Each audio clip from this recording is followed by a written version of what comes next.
is one of the worst scenes of mass slaughter ever unearthed.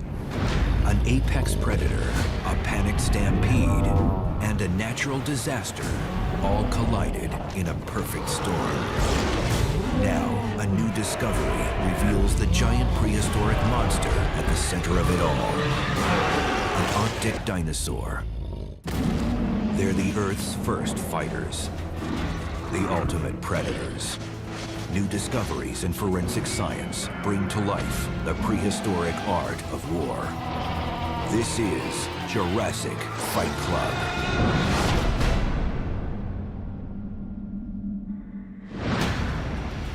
It happened about 70 million years ago. At the top of the world, the first ice caps are formed, reaching down to what is now modern-day Canada. South of the Arctic Circle, incredibly, the land is inhabited by dinosaurs. Winter cloaks the terrain in total darkness. Snow and ice force dinosaurs to migrate into modern-day Canada to escape the harsh conditions. As they head southward, they're chased by two killers. One is an apex predator.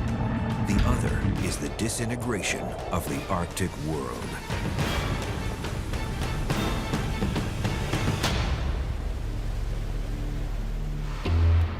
Summer 1986, Pipestone Creek in northwest Alberta, Canada. A team of paleontologists on a routine dig make a startling discovery.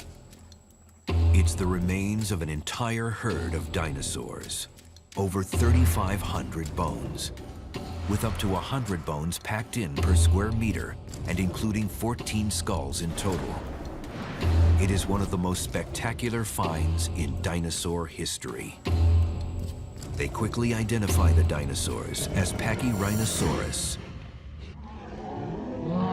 heavily skulled predecessors of Triceratops.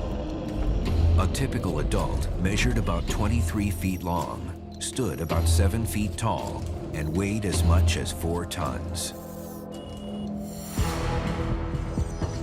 This thing is built like a truck, but a truck with a big spike sticking out of the end of it. So if you were unfortunate enough to be in front of a charging Pachyrhinosaurus, it would be like standing in front of a truck that's coming at you at 25 miles an hour. The first thing you notice is this big lumpy mass on the end of its nose. We call that a boss. Well, some paleontologists believe that it housed a gigantic horn like the horn of a rhinoceros. With almost every known dinosaur, their horns are made of bone. But in the case of Pachyrhinosaurus, we think that that horn could have been made of either hair or keratin like our fingernails. And that stuff decomposes when the animal dies. A closer study of a modern rhinoceros would reveal that their horns attach differently to the skull than they did in Pachyrhinosaurus.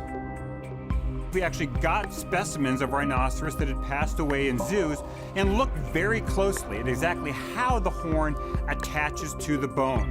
The result of that shows that the structure that we see here in this rhino is actually not what we find in Pachyrhinosaurus. It's a very different kind of structure. Behind the boss, protecting the neck and shoulders, Pachyrhinosaurus sported its other distinguishing feature, a bony headdress called a frill.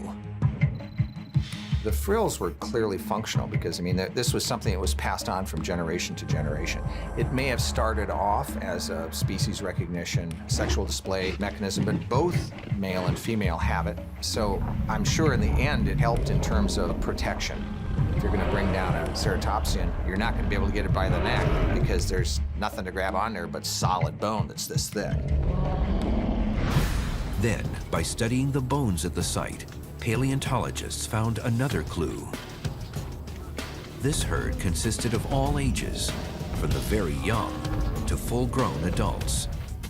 This cross-section gave clues of how the Arctic dinosaur's horn physically changed as they got older. One of the things that's really interesting when we look at these nasal bosses in these different Pachyrhinosaurs is that no two are alike. They're all different. That difference would tell a lot, potentially about the animal's age, maybe about its sex, but also about its general health. These are all the kinds of parameters that animals are using to judge, whether it's a female judging a potential father for her children, or potentially males sizing each other up for battle. Then the mystery deepened. Scientists quickly discovered that these dinosaurs had all died at the same time.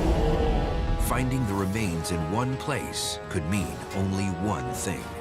The entire herd had been wiped out suddenly and catastrophically. Ceratopsian bone beds almost certainly all represent catastrophes. And these catastrophes only happen when the animals are moving together in herds. And in the fossil record, we see that with the Ceratopsian dinosaurs, that every now and then things did go wrong. So maybe 1 in 100 of the bone beds that we find turns out to be one of these mass death sites where we have horned dinosaurs that were traveling in herds that died all at once. But why? With the Arctic vanishing, the seasons began to change on planet Earth for the first time. This triggered a domino effect, deadly flash floods. This is what we get if you have a lot of big animals in fast-flowing water. A single Pachyrhinosaurus could probably easily swim through even a relatively fast-moving stream. But when you get 2 or 4 or a dozen or 100 going through the water, they interfere with each other, their limbs trip each other up, and they get entangled and they drown. The force of the stream carries these bodies together and washes them up against the shoreline or at the curve of a stream. We see that today when a herd of antelope try to cross a stream at flood stage together. They get stacked up against each other. And that seems to be what happened at Pipestone Creek back in the age of dinosaurs. The small grains of dirt surrounding the bones supported the flood theory. Different sized grains of dirt travel at different speeds. Fast-moving water means little grains travel very quickly, bigger grains lag behind. So when they found these dinosaurs, they were completely encased in the same size grain, and that tells us that these animals were washed into their position. But the flash flood brought up new questions. A few deaths would have been understandable. But what could have caused an entire herd of Pachyrhinosaurus to charge into a flood and certain death?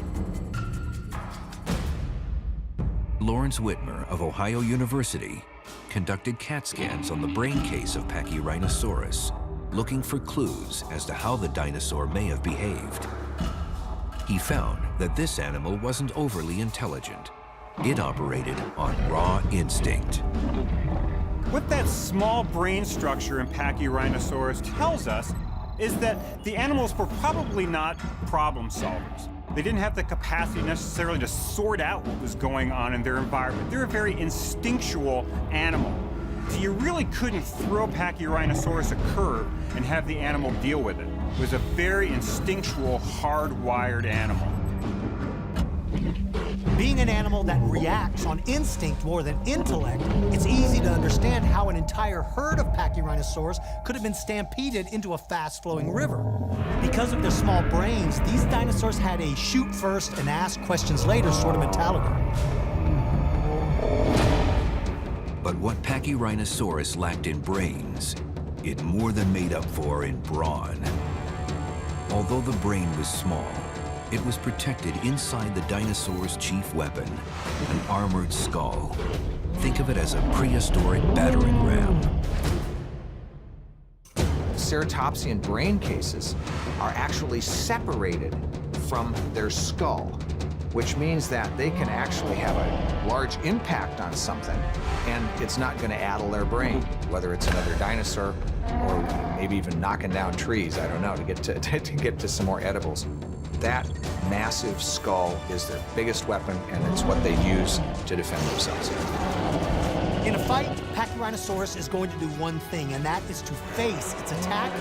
And as the attacker moves in, Pachyrhinosaurus will lower his head down and charge, and just as he hits the target, it's going to raise its head up. What this does is it thrusts the horn in and then up and rips a huge wound into the attacker. Multiply that battering ram by as many as 1,000, and you have Pachyrhinosaurus's other big weapon, strength in numbers. Pachyrhinosaurus was a herd dinosaur, and therefore it could operate together. The main benefits are the number of eyes available. The more eyes around, the more chance you have of seeing a predator coming. Plus, if you've got a bunch of big animals with big horns or big frills working together, they can fight off even the fiercest of predators that lived in that environment. That environment included not only what is now Alberta, Canada, but also Alaska and Montana, where the remains of Pachyrhinosaurus have been found. The fact that Pachyrhinosaurus is found in so many different areas suggests that these dinosaurs had a remarkable ability to adapt to a variety of different environments. It also tells us that these were migrating dinosaurs. This Arctic dinosaur was pushed from its home by climate change and round-the-clock darkness. During the summer months, when there was a lot of food to be had in the Arctic, because 24 hours of sunlight produces a lot of good plant material, these Pachyrhinosaurs may have moved north into the Arctic and dispersed. Fed all summer, but then the fall came. Suddenly you're facing 24 hours of darkness, so they had to get out of there. So they collected into herds again, moved south into Alberta, and then dispersed once again down there for the winter months. Fossilized plants found at this site suggest that 75 million years ago, this creek was an ideal place for a herd of migrating Pachyrhinosaurus to come south and feed. One of the interesting things about the Pipestone Creek locality were the evidences of plants, including some petrified wood, which generally lay beneath the bones.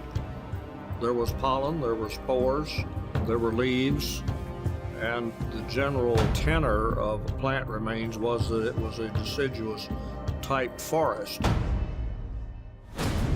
But Pachyrhinosaurus was actually a decent swimmer. Only panic explains the mass drowning. So what could have triggered the chaos? A new discovery would reveal a ferocious apex predator nearby. It was a find that would change what we thought we knew about the Arctic prehistoric world.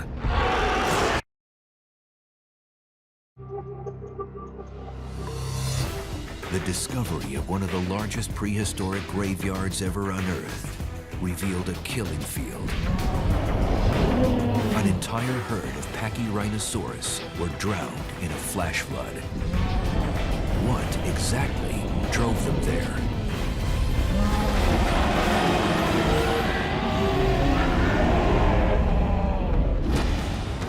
First, scientists found Pachyrhinosaurus bones that had long spiral fractures, indicating that they had been trampled in a panicked stampede. Then, they found the answer they had been searching for. Buried among the bones, they found the teeth of a predator. It was a species of tyrannosaur. That suggested to us, well, maybe these tyrannosaur teeth are in fact from animals that are trampling the bodies of these things as they eat them. The final line of evidence came from the bones themselves, because we started finding tooth marks of tyrannosaurs on the ceratopsian bones, and there was no question at that point in time that the tyrannosaurs were definitely eating the bodies of those Pachyrhinosaurs shortly after they died. A closer inspection of the shape of the teeth and the number of serrations pointed to the member of the tyrannosaur family that was responsible for the attack. It was the most deadly predator of its time, Albertosaurus.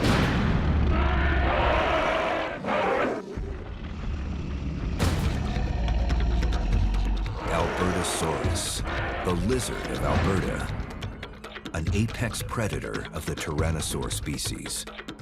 This meat-eating menace lived a few million years before its larger and better-known cousin, T-Rex. So if T-Rex is the SUV or the Mack truck version, Albertosaurus is the sports car. The same basic design, but sleeker, more elegant, and almost certainly faster as an adult. Albertosaurus measured 30 feet long, stood 11 feet tall at the hips, and weighed as much as 3 tons. The carnivore had 5 key tyrannosaur features that made it a fearsome predator. First and foremost, Albertosaurus possessed a powerful set of jaws and about 70 dagger-like teeth, sharp both at the point and along the sides. They were clearly used to slice through rather than crush their prey.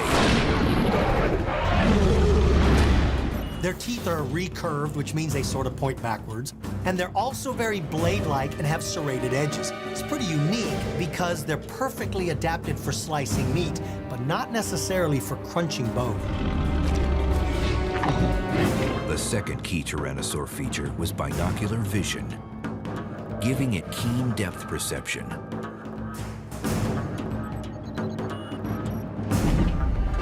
Tyrannosaurs, like Albertosaurus, generally had a very good sense of vision. A very important part of that relates to how the inner ear, the motion detectors of the head, relate to the sense of vision. And what that shows us is that Tyrannosaurs, just like Albertosaurus, would be able to move their eyes and their heads and their necks quickly to track prey. The next key feature was a pair of short but powerful arms. Although the arms of Albertosaurus were small compared to its overall body size, they were still packed in muscle. This meant that the arms were very strong, but their function is somewhat of a mystery. They may have been used to hold the prey as their mouth and teeth did the dirty work, or they may have been used during reproduction. Add to that, 2 long muscular legs built to chase down prey. Some biomechanical studies have estimated that Albertosaurus could have run nearly 30 miles per hour. That's nearly the speed of a modern lion. Albertosaurus probably was quite fast. In fact, although they lived at a little bit different times, it could have potentially even outrun T-Rex. I mean, it had quite long tibiae and quite long metatarsals too in comparison to the length of the femurs, so, you know, pretty fast animal. And last, Albertosaurus utilized a long tapered tail for easy maneuvering. That tail works as a counterbalance, so they can swing their tail one way or the other while running, and that helps them turn. We even see that today in modern animals like big cats. When big cats are running, they swing their tail this way or that, and that helps them turn much more quickly. With this package of tyrannosaur features, Albertosaurus was a master at adapting to different environments. Most specimens of Albertosaurus we find are found only in one place in Alberta, which was a coastal plain. And so we know that those dinosaurs lived in an environment very similar to what we see in the Gulf states today or northern Florida. But we have other Albertosaurus specimens from Montana now that appear to be different species, and they appear to have lived in environments that were much more inland, places that, at least seasonally, were very dry. So it may well be that although Albertosaurus lived in a wide variety of environments, in fact, it may have broke up into different species in those specific environments. But there's another clue to how this predator lived. At a site in central Alberta, Canada, called Dry Island Bone Bed, the discovery of multiple Albertosaurus skeletons showed that this predator hunted in packs. In order to understand the hunting methods of Albertosaurus, paleontologists compared its brain design to that of modern animals. The brain structure of Albertosaurus shows that the cerebrum, the higher centers of the brain associated with sort of cognition and problem solving, they're not tremendously large. We can look at animals today, such as crocodilians or some of the predatory lizards today, like monitor lizards, that also don't really have particularly large cerebral hemispheres. Yet they're capable of a variety of different kind of hunting styles. So it apparently doesn't take that much brain power to be a good predator. The brain structure of Albertosaurus would tell us it was able to do ambush predation. It probably had the brain power to be a pursuit predator. In other words, it could chase after its prey. Albertosaurus had an S-shaped neck that allowed it to snap at its prey like a striking snake. In a fight, what it would do is it would face its attacker and rush in head first with those massive teeth, and he'd grab his prey and rip a huge chunk out of it. He's not interested in wrestling with you. He simply wants to inflict an injury and let you bleed. By studying the grave site, paleontologists were able to place Albertosaurus at the scene because as it was eating, it shed its teeth. When Albertosaurus feeds, oftentimes when it reaches the bone, it can break off a tooth. We call those teeth shed teeth, meaning they're shed during the feeding process. Anytime you find shed teeth at a site where there's plant eater bones, it's a very clear indication that a meat eater was chewing on the bones. We don't find the meat eater's bones because it didn't die there. It fed and moved on. All that it left as a clue is its teeth, its shed teeth. Scientists also believe that Albertosaurus fed on the members of the herd soon after they died, most likely after they were washed up on shore. When we have this mass of dead bodies stinking up and rotting in the ancient Cretaceous sun, that's going to attract all sorts of predators, including the top meat eater of the time, Albertosaurus. They're going to be eating and munching, and some of their teeth, the teeth that are about to fall out because dinosaur teeth are always being renewed throughout their life cycle, are going to be left in with the bones and the rotting meat of Pachyrhinosaurus. So when we find all these shed teeth of Albertosaurus in Pipestone Creek, it shows us that the Albertosaurus were scavenging, just as any decent meat eater will do. It's meat that doesn't fight back. But this only explains the aftermath of what happened at Pipestone Creek. It was like a prehistoric disaster movie. The Arctic dinosaurs' world was collapsing around it, and giant predators cut off every escape. It had only one choice left, and it would shock even the most seasoned paleontologists.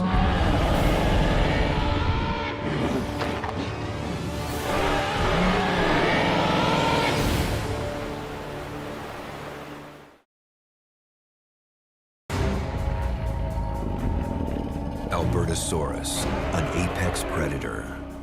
Pachyrhinosaurus, a prehistoric battering ram. Two titans of the late Cretaceous period coming together as the Arctic world came to a violent end. Paleontologists pored over the remains to learn startling new facts.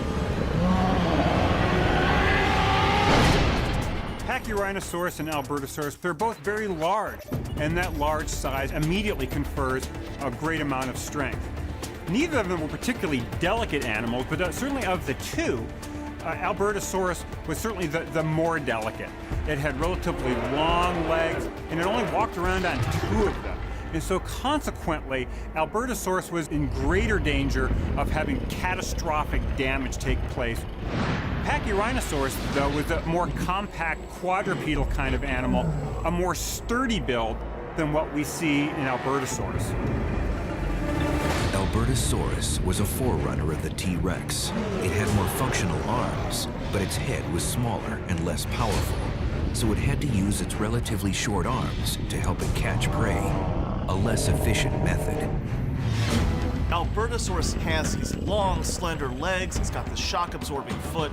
It would have been among the fastest bipedal animals in the history of the world, at least for big animals. Pachyrhinosaurus, not so much. It would have been fast as far as a quadrupedal dinosaur goes, but that's nowhere near as much as a tyrannosaur would have been. There are two forms of locomotion in dinosaurs. There is bipedal and quadrupedal. Quadrupeds like Pachyrhinosaurus walk on all fours. This stance gives them an advantage of being more stable, especially when they have to turn very quickly.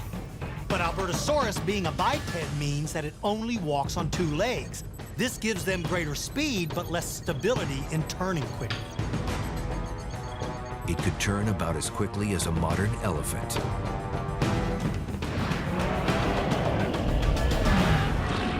See, these animals would be circling in two very different ways. The Pachyrhinosaur more or less pivoting on one spot, the Albertosaurus trying to circle and find an advantage where it could come in fast from behind or from the side and use that to its advantage.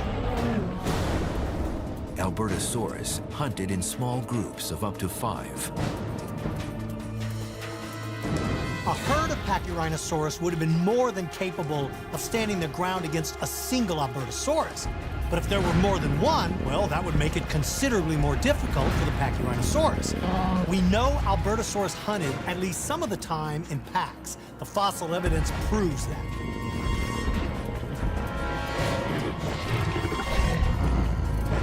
The Arctic was not home to any apex predators. Facing a monster such as the Albertosaurus would have been terrifying to the Arctic dinosaur, especially to the children of the pack. It's completely possible, and in my opinion, pretty likely, that one of the hunting methods of Albertosaurus would have been to try to separate a member from the herd. Once they have it separated, then killing it's a lot easier because you don't have to contend with the entire group. This is the same technique that we see in modern predators. Animal behavior doesn't change, so we look at hunting methods of, say, a lion, and it gives us a window into the hunting methods of an Albertosaurus. Arctic dinosaurs gathered in herds, not only for protection, but also to share body warmth.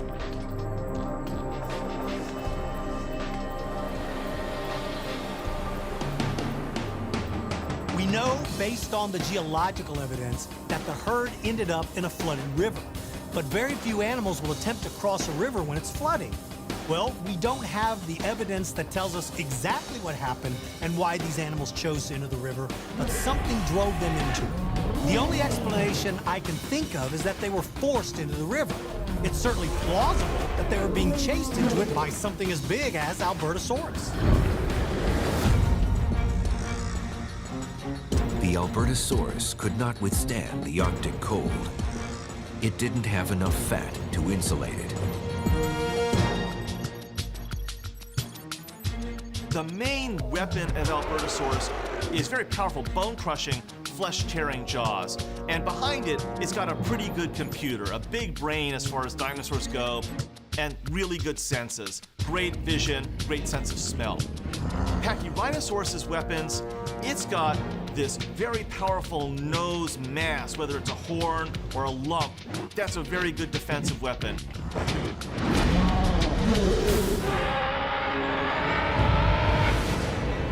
The horn of the Pachyrhinosaurus could have been as long as 3 feet. Many paleontologists think it was shaped like a rhinoceros horn, but much larger. The test of fighting skills between the tyrant dinosaurs, like Albertosaurus on one hand, and the horned dinosaurs, like Pachyrhinosaurus at the other, that's a test of the extremes for the meat eaters and the plant eaters. The tyrannosaurs are built to kill. They're built to kill in a particular way, to come in with high speed, to come in with these super powerful jaws that can clamp, lock on, and tear. But on the flip side, the horned dinosaurs have the power of numbers, the power to operate in herds, these cranial weapons, whether they're horns or lumps. They survived against the tyrant dinosaurs pretty well. The Pachyrhinosaurus is one of the few dinosaurs found in the Arctic. The Tamimus was found in Australia, which had once been connected to brutally cold Antarctica. This tiny biped may have been the only hibernating dinosaur. It's possible that these animals formed into groups to protect themselves against attacks, as some large groups of mammals do today. The predators will catch the weaker ones, the laggards. They will grab off individuals in the periphery of the group but the group as a whole is going to survive. And this is one big advantage of the gregarious nature of a lot of animals, including these dinosaurs. Another cold-weather dinosaur was Leolinosaura, whose huge eyes could see in the dark. We're faced with a very difficult task when trying to understand creatures that lived 70 million years ago. Behavior doesn't fossilize like bone, and so we have to look at modern animals as a way to understand how dinosaurs may have behaved. By looking closely at the evidence we do have, and by studying modern animal behaviors, we can recreate a very realistic depiction based on fact and solid science. Albertosaurus hunted like eagles, using their feet to hold down prey and their sharp eyes to spot victims up to 3 miles away. How did these nightmarish creatures push an entire pack of Arctic dinosaurs into a flash flood? And what did this mean for the ultimate extinction of this rare creature? Scientists raced to piece together evidence that lay buried for 75 million years.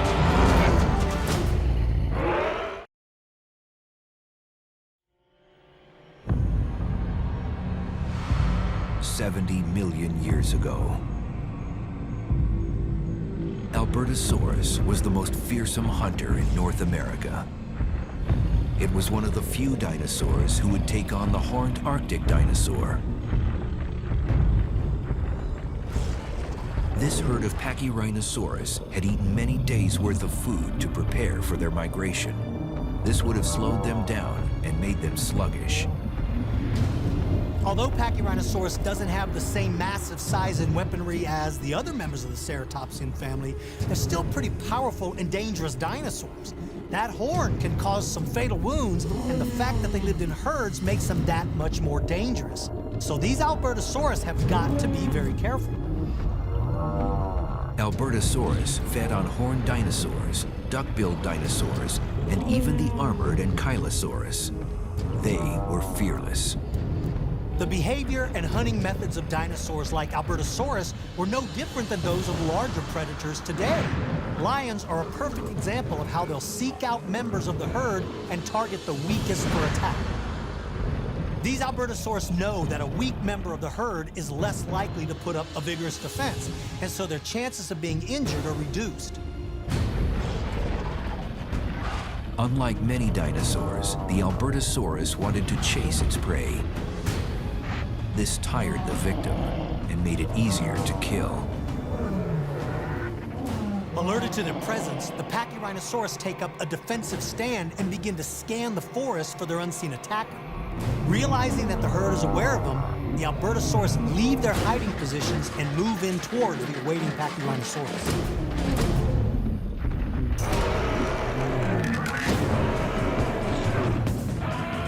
Pachyrhinosaurus had eyes on the side of its head. Its depth perception was poor. If they can cause the herd to stampede, they know it'll expose the weakest member. Even though these dinosaurs could stand their ground against these Albertosaurus, the Pachyrhinosaurus are hardwired to flee at the first signs of danger. By turning and running away, it exposes the weakest member. It ensures the health and well-being of the rest of the herd. This is nature's way of weeding out the sick, old, and injured. With the breaking up of the continents, the oceans moved closer to what is now North America, causing a dramatic increase in rain. The herd is forced to the edge of the river, but they're unable to cross, so they have to make a stand. They lower their head and thrust their nasal horns towards the predator. The Albertosaurus pace back and forth, probing for any weakness in their defense. As they circle, they take turns making mock charges in the hopes of panicking the group.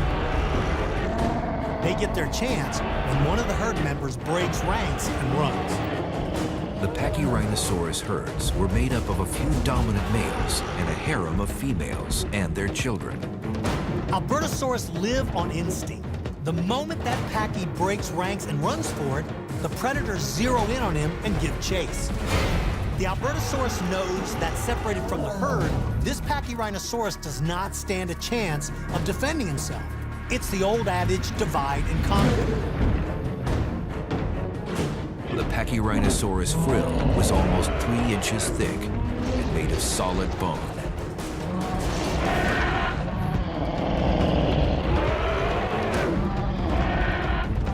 As he turns, the jaws of the Albertosaurus snap close on the side of his frill and broken teeth fly into the air. The Pachy lowers his head and hopes to ram the Albertosaurus with his long nose. The Pachyrhinosaurus could grow back its horn if it broke. One of the weaknesses of Albertosaurus is that it's relatively lightly built. Now, looking at their size, that may seem hard to believe, but when you look at their skeletal design, you'll see that their bones are hollow. These hollow bones are rigid and strong, but they're very, very light. So if the Pachy gets lucky and hits a bone, it could break it without really any problem. And this would not only take the Albertosaurus out of the fight, it could very well end its life. The Pachyrhinosaurus had a low center of gravity. This allowed it to pivot quickly to keep its horn and protective frill facing an attacker.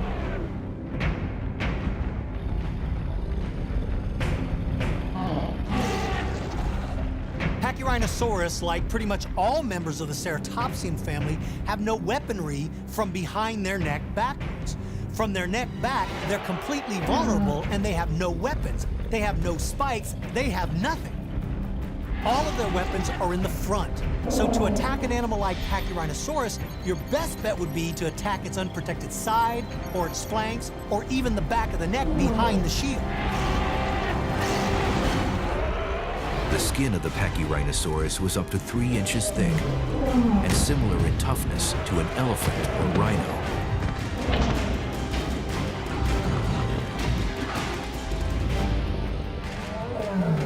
Once the Pachyrhinosaurus is knocked to the ground, he's basically helpless. All the Albertosaurus will need to do is grab him by the throat or rip open his belly. Those sharp serrated teeth can cut through flesh like a hot knife through butter. When you calculate the dimensions of the jaws of this big meat eater, you can see they can bite off and swallow 100 pounds of flesh in every single bite. The Arctic was changing forever. It would go from a wasteland to a lush paradise for animals of all kind. But it would not be kind to the Arctic dinosaur. It was headed for extinction, and its demise would be vicious and painful. 70 million years ago, in what is now Canada, 2 Albertosaurus charged a herd of Pachyrhinosaurus, causing a stampede towards a flooding river. The Albertosaurus had a fast metabolism, like the birds of today. This forced it to feed frequently to replenish its energy.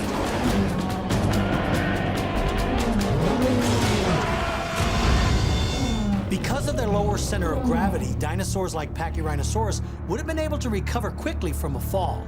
They have very powerful front and rear legs, and this makes getting back up if you fall a lot easier. As quickly as it knocked them down, it's back up on its feet again. The Pachyrhinosaurus had legs as thick as a grown man's waist. They were also relatively dense, like the legs of an elephant, not as hollow as those of the Albertosaurus.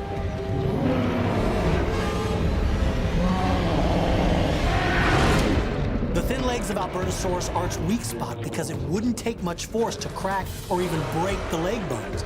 But because they're relatively thin, they're a smaller target. The Pachyrhinosaurus misses the bone and only rips the skin, and this enrages the Albertosaurus, who then goes for broke. The Cretaceous period was not as hot as the Jurassic. The temperatures were still hotter than today, but the relatively cooler climate allowed the dinosaurs to be more active. This was an advantage for the meat eaters, who expended more energy in a fight than the plant eaters.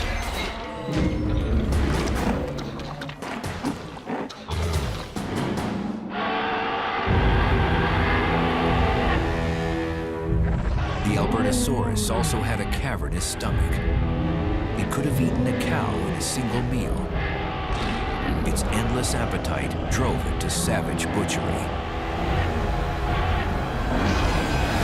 The Albertosaurus paces back and forth, pushing the herd into a tighter formation. From experience, it knows that if they're packed in too tight, then they'll lose their ability to move independently, and that's when he'll strike. The brain of the Pachyrhinosaurus can only think of one thing at a time. They react, they do not plan. If they're focused on an attacker, they're not attuned to their environment. One by one, the Pachyrhinosaurus are being pushed into the river as the herd moves back. Normally, these dinosaurs would be able to swim without any trouble, but now they're in panic mode, and it's every dinosaur for himself. In their struggle to get away from the Albertosaurus, they begin to drown each other. The Pachyrhinosaurus would swim like a dog, holding its head above water and paddling with its feet. This was impossible when they were too tightly packed together. The Albertosaurus was not a good swimmer. Its small arms were useless in the water, leaving it to rely on its two powerful legs. Even though the Albertosaurus is capable of swimming, there is no way it's going to get into a flooded river. But the side of the herd floating downstream is too much for him to ignore, so he heads off to follow the river and look for an opportunity to snatch one from the water. The protective frill of the Pachyrhinosaurus was capable of showing color. It may have reflected the emotions of the Pachy like a billboard.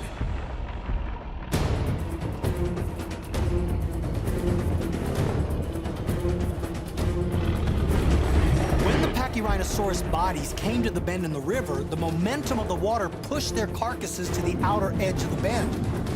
There, their bodies became intertwined with each other and started a mass pileup. Once the floodwaters receded, the exposed bodies began to rot. At the end of the Arctic Age, floods were becoming more common. The smell of the drowned carcasses would draw predators from miles around. Some predators of that time could smell prey up to 5 miles away.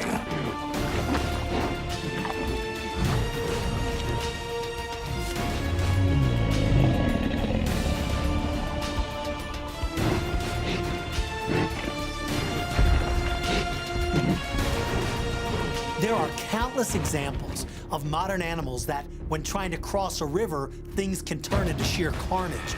It happens with wildebeest, it happens with caribou, it happens time and time again.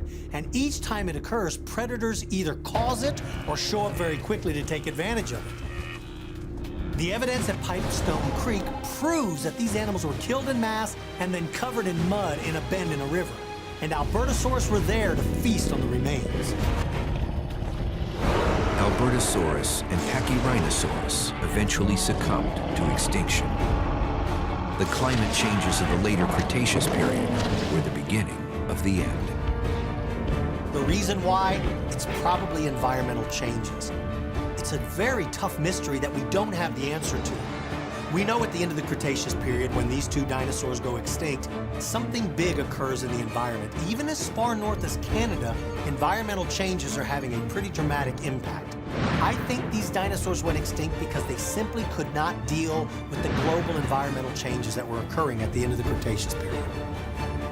Temperatures would continue to rise, causing dinosaurs to expend too much energy to maintain their tremendous bulk.